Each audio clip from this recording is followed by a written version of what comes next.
Hey guys, and welcome to something a little bit different. I went down to an NVIDIA event and I got asked to check out the new virtual reality. This is a HTC VIVE or Steam VR, whatever you want to call it, and I got to check it out in all its glory.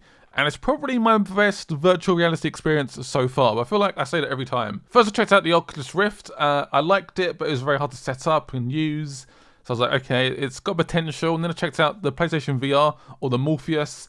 And it was just like another step up. It was just like, you just chuck it on. It worked great. The graphics weren't amazing, but it worked pretty well. And I feel like this one is just like the next step up. It's just got better graphics, put it on nice and easy to use, and it's nice and comfy-ish. Hopefully this is not the final version.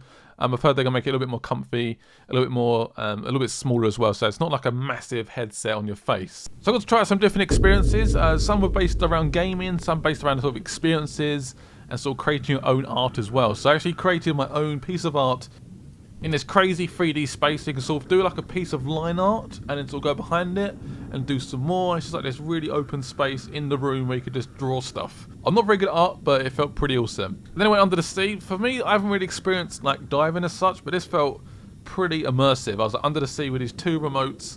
I could sort of interact with the fish. This big massive whale come over. This part of this like broken down boat just like collapsed on me. For me, it felt like just the immersion was just crazy. It felt like I was actually down there interacting with like real life, and it just, the fact you could like walk around and sort of just interact with stuff was just like, the possibilities are endless. It's absolutely insane. The next up is probably the most scariest one I think I've done. Unfortunately I got no gameplay for you guys to watch, but a quick little like weird trailer thing that you guys can watch if you want to.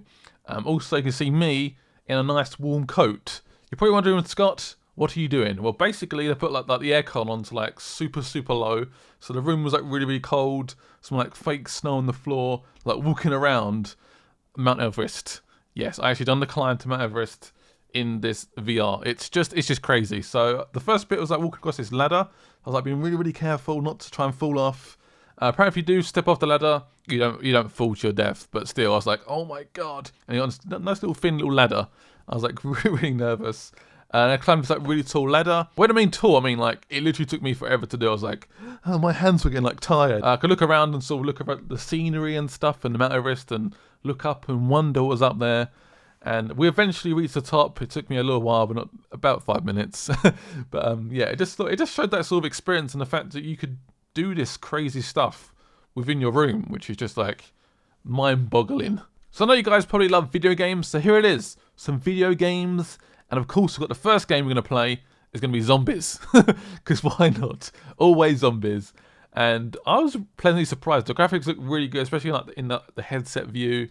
And you can look around, you can sort of duck and dive, and pick up two guns as well. So I can go literally like Lara Croft style. Get a shotgun, you get a machine gun.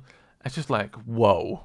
This is going to be cool. Like once they come out with like a fully fledged VR game, similar to this or something, just like a shooter or something, it's gonna be so good, so good. I'm still wondering how it's gonna work within like, obviously like in your chair, sitting in your room. How's it gonna work? Can I move around? Can I duck still? How does that work? But the sort of remotes felt pretty good. Like literally, you can aim at that general direction and it will hit. It's pretty much spot on, which is very impressive. It's not like a Wiimote or something. It's proper controls, proper like one-on-one. Literally, you're moving around and you can feel the gun moving. I don't know how to do it, but it's done very well. I mean, the talking point for this game is not this game. Sorry, this VR system is how much is it going to cost? I tried to ask, but they were like, it may cost quite a bit. So that's going to be like the factor. The games first of all. Where's the games? What are the games? The prices.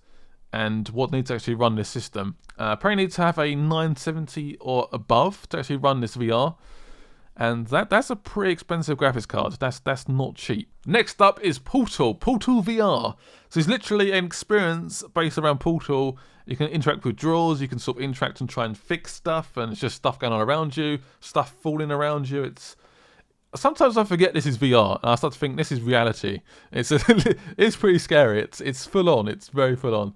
But it does feel really nice. Like the fact you can like move your head, you can look below, you can move around. Like it tracks your every movement around the mic. I would recommend, if you guys get a chance ever, please try this out. If you guys can go to some sort of experience thing, some trade show, something where you can try this device out, please do it, because it's probably not for everyone. You may get motion sick or something, but from the initial VR I tried out, which is the Oculus Rift, I felt quite sick after. To this where I feel like completely fine. I feel rosy, apart from my hair, which gets wrecked every time. Also, a bit of a side note, you do look a bit stupid doing this. Like, you walk around, you forget you're being filmed, you're like, Jesus, I look stupid. But who cares? Most likely you're going to be in your room, like, you may have, like, your family might see you, your girlfriend might see you, your boyfriend, or anything. It doesn't matter. You're in your sort of safe haven, but obviously walking around like a public place in a VR headset is quite embarrassing. Also, quick little note, this is actually where you sort of start up the games, so you sort of select perhaps like a Steam game, GTA maybe, who knows. I made that up, by the way, that is not officially being announced or anything, but you can literally just like select games, you can make balloons and do what you want straight from the VR, which is pretty impressive. And then we come on to the last experience. This was called Elite Dangerous. This game is actually out at the moment. You guys can play it if you want to with a controller, but also you can play it with VR, and it looks very, very cool. I had the whole flight controls, the thrust forward and the movement around. I was like, there was so much stuff to think about. I was struggling so bad, but it was so immersive. Like the fact I was like fully operational in this aircraft. I could move my head around looking for the enemy. I could thrust the power forward. I can move around, obviously, with the flight controls. I was just like, what is going on? This is crazy. I felt like I was in like Star Wars or something. I was like, this is the future of gaming. Thank you guys for watching this video. Something a little bit different. I'm going to try to leave some more game plan stuff in the background if you guys want to watch that. But thank you guys for watching, and I'll see you later. Bye-bye. Yeah, so if you look around, there should be something that you can grab. There we go.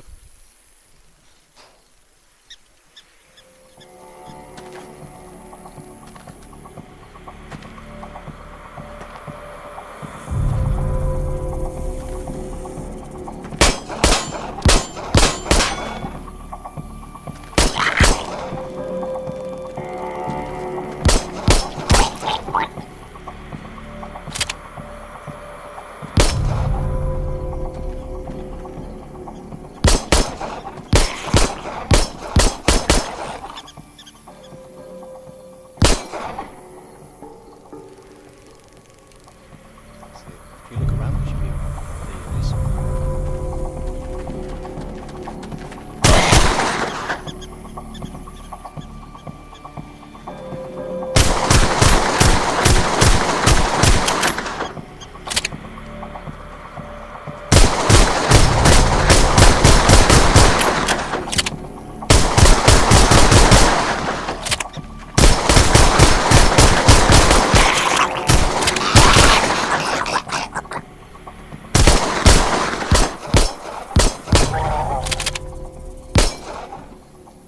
So this is the most fun bit anyway. So if you turn, to your right, you should see some better guns. So this time you've got a shotgun, and they only come from the direction of the school bus. So I always advise, if you let the fast ones especially, let them actually come right up to you and attack you. And if you angle your shotgun right, you can actually blast them off the bridge. It might take crouching down and slightly to the side.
Associate, and welcome to the Robot Rehabilitation and Wellness Center. Our records indicate that you are the inaugural participant in our Human Diversity Outreach Program. There is a cabinet of drawers in your repair station. Please locate it and open a drawer. Good. Now close the drawer and open the correct drawer. locate and open the correct drawer. Good. You have now practiced on 2 incorrect drawers. Please open the correct drawer.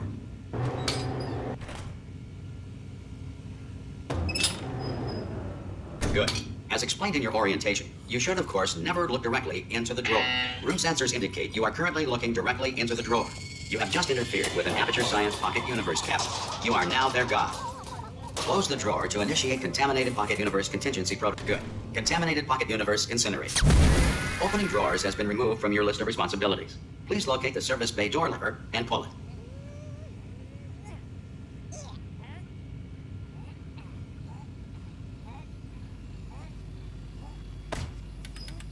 Now serving 1.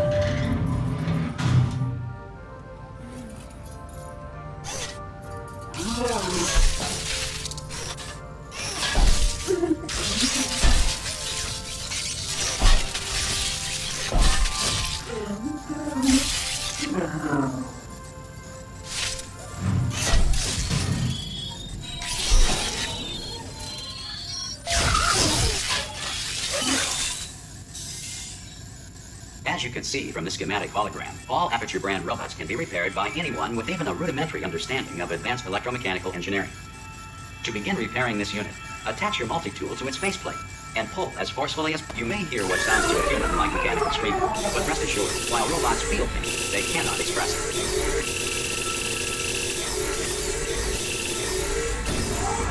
Good. Please, good. Step 2. Locate half-inch bore number 35 pitch sprocket or amp flow motor D and disengage it from the appropriate linear actuator unless its electrostatic ion reactor is uncoupled from anodized multi-axis circle bracket 733E and only if oxidization valves A, C, F, and H1, but not H3, are asymmetric and turbopump exhaust manifold K is filled up. Please take your time, up to 30 seconds, at which point the thermoreactor currently uncoupled from its heat exchange unit will detonate. Alert flag system deployed.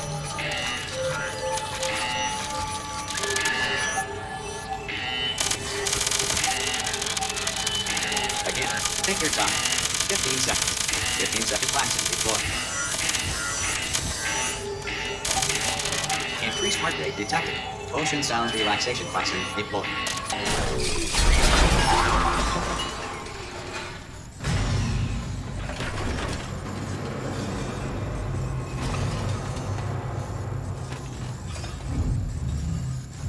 Good. All responsibilities have been removed from your list of responsibilities. Core meltdown imminent. Supervisor has been alerted. I don't believe it. What kind of robot can't handle the simplest... Oh, it's you. Congratulations on your quota-filling promotion, by the way. You've opened all our eyes to what humans can achieve when you put your tiny little minds to it. Repair station recycling initiated. For your own safety, please vacate this station immediately. Don't listen to him, you'll be fine. Also, let's be honest.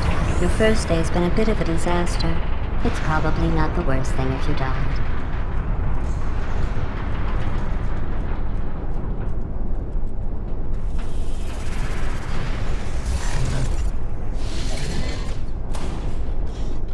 Repair station recycling in progress. I want you to know at first I was against this human diversity outreach program. But now, watching you flail around like a sweaty pile of ham, I see I was wrong. It's hilarious. Honestly, I think you're overqualified for robot repair. I've got a better assignment for you. Repair station recycling completed. Thank you for your participation. That's a recording. He has to say that. Goodbye.